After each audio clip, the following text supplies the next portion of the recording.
به نام خداوندی بخشنده مهربان.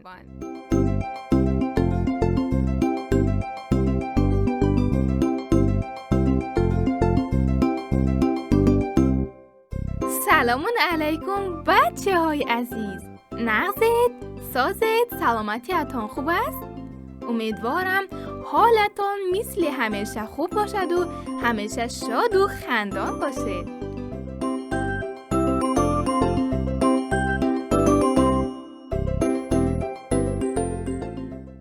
اینجا رادیو مهر، صدای کودک.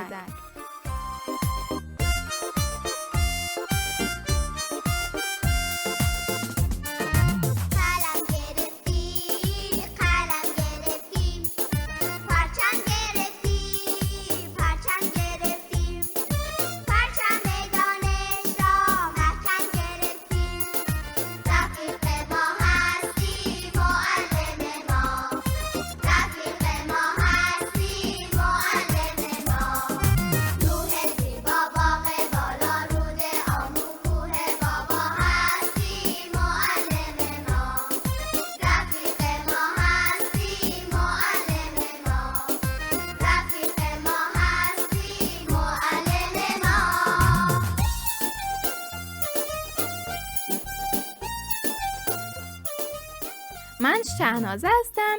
امروز برایتان یک قصه زیبا و آموزنده دیگری آوردم. داستان امروزه ما نام دارد زرافه کنجکاو.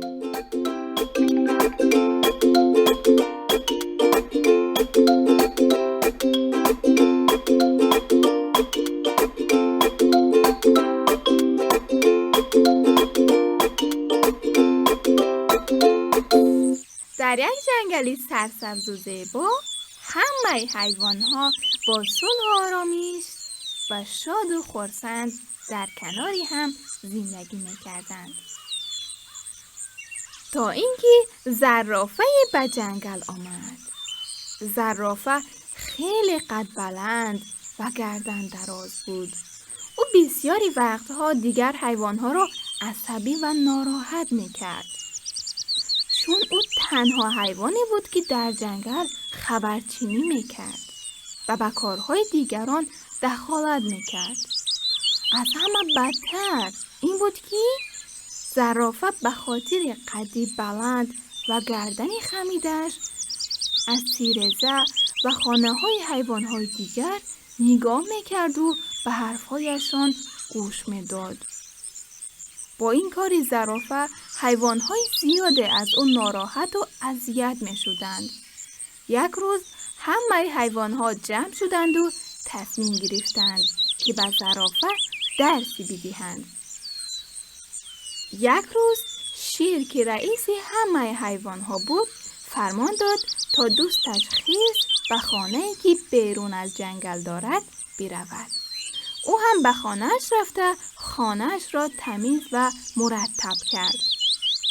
زرافه که خیلی کنجکاو بود نتوانست جلوی خودش را بگیرد و می‌خواست بداند که در خانه خرس چی خبر است.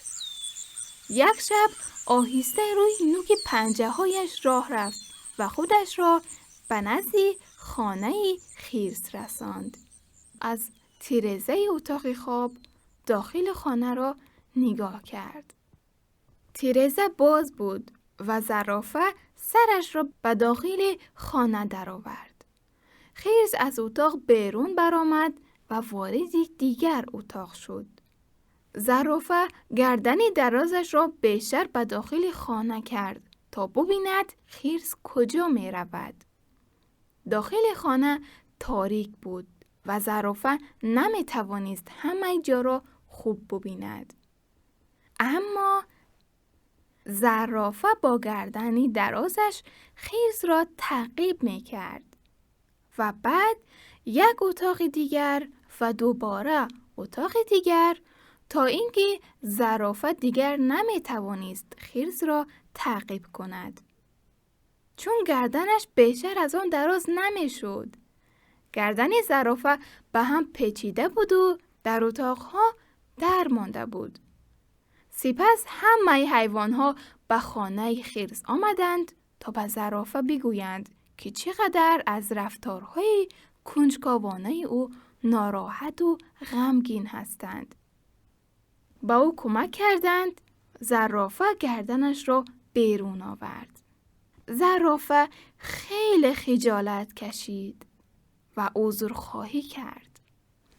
تصمیم گرفت که بعد از این دیگر با گردنی درازش کنجکاوی نکند و کارهای مهمتری انجام دهد، مثل میوه چیدن و یا کارهای خوبی دیگر. دوست ریاکان، زرافه با حیوانات جنگل دوست شد و همگی با هم شاد و خوشحال در کنار هم زندگی می‌کردند.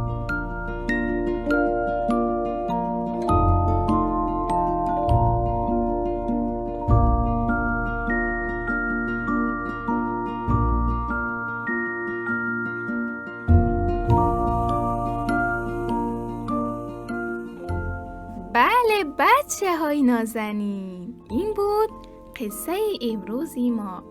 تا داستان و قصه های بعدی شما را به خدای یکتا می سپارم. خدا یار و نگهدارتان. خدا حافظ.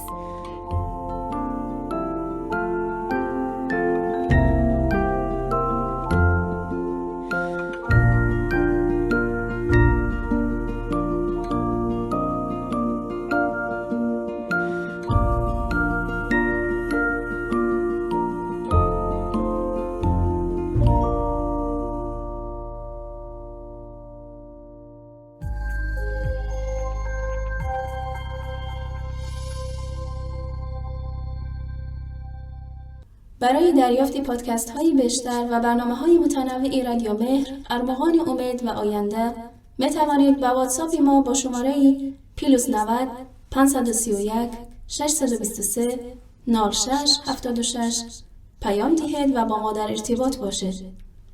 اینچنین در کانال یوتیوب و فیسبوک رادیو مهر آبونه شده و ما را همراهی کنید. www.radiomehr.org